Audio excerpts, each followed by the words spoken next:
Boom.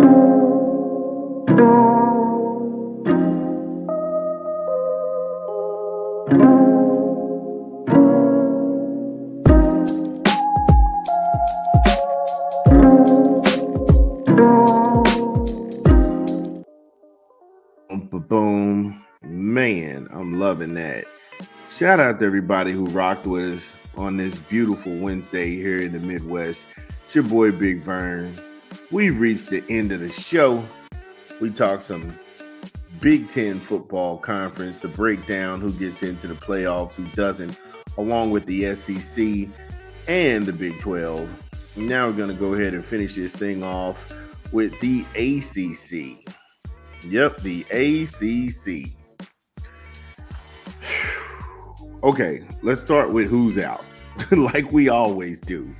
So we get that over with.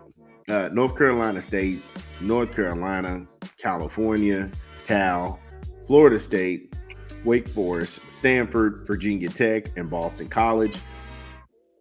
These teams aren't going to the ACC championship game nor the college playoff, and it's not enough ranked teams left to propel them into a bubble situation. Also, they all have bad losses. Now, teams on the bubble in the ACC: Syracuse, Louisville, Virginia, Georgia Tech, and Duke. This bubble is a bit more tricky in this conference because of the teams in this bracket.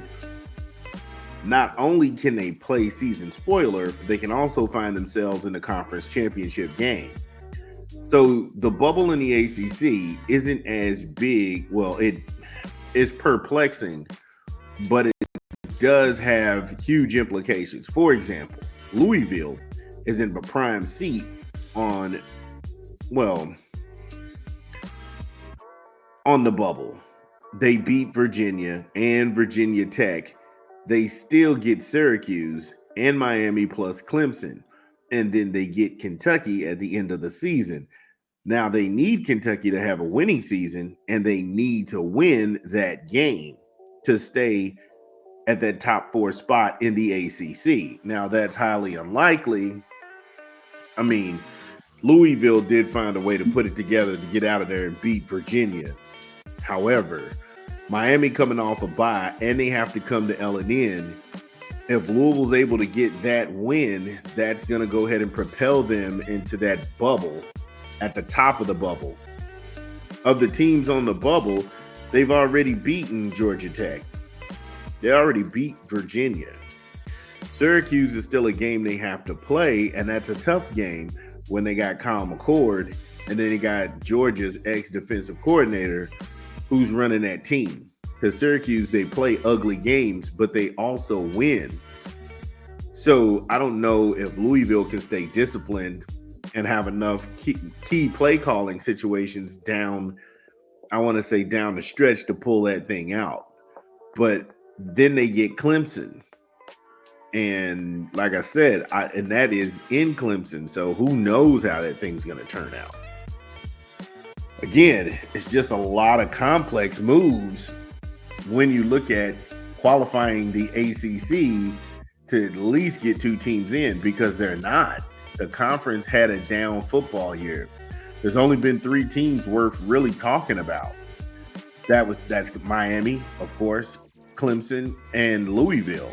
That's it. Florida State has fallen off a cliff, crashed and burned. Georgia Tech can put up points with anybody, but they can also lose to everybody.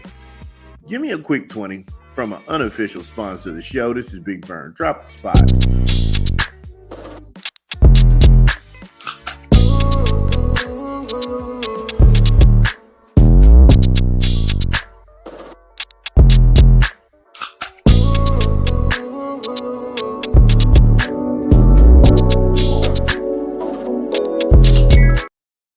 BK, have it your way, because you rule. Order online, download the app, or visit the good folks at your local Burger King. BK, have it your way, because you rule.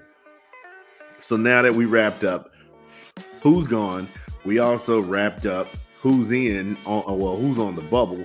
Take a look at the 4 teams on lock. Miami, Clemson, Pitt. Pitt is a dangerous, scrappy team. And SMU, they are all at the top of the division as I'm recording this, and they control their own destiny. The trickiest is Miami and their road to the ACC championship, because after Louisville and Georgia Tech, two bubble teams, the rest of the schedule is full of cellar dwellers. And Duke, FSU, Wake Forest. A loss to Louisville breathes life into the Cardinal fan base and throws Miami into a tailspin, because there's not another ranked opponent that they would have beaten or they would have on their resume to say, okay, Miami, they should get in there. They should be able to get into that college playoff spot. Yeah, that's ugly. That's ugly. They're the highest ranked ACC team right now in the country. And if they lose to Louisville, I don't think that they recover. And that's a bad loss for the Miami Hurricanes. It's a bad loss for them, and it could jeopardize their college playoff hopes, which would catapult Clemson. Because if Clemson beats Louisville by proxy, and they don't have, like I said, only thing they have is Pitt waiting on Clemson at the end of the day. You know, because Clemson has a problem also. They play Louisville at home, but they play Pitt on the road, which is a dangerous game because Pitt is a tough and rough football team. And that worries me in Virginia Tech at home. That's a scary game for Clemson because the Hokies play everybody tough. And depending on how rough and tough that Pitt game is, Va Tech could be really positioned well for an upset. And again, if it's just depending on where you get them. Depending on where you get them and what happens.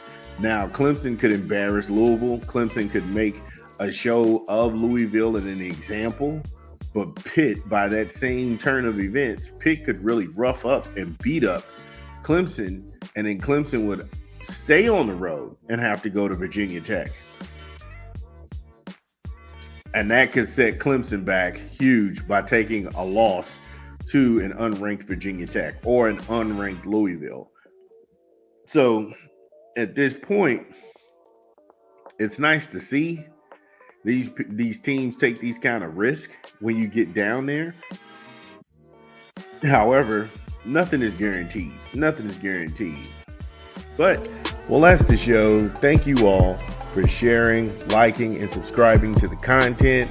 I hope you had just as much fun as we did here in the App Stupid Studios. We will be back on Friday bright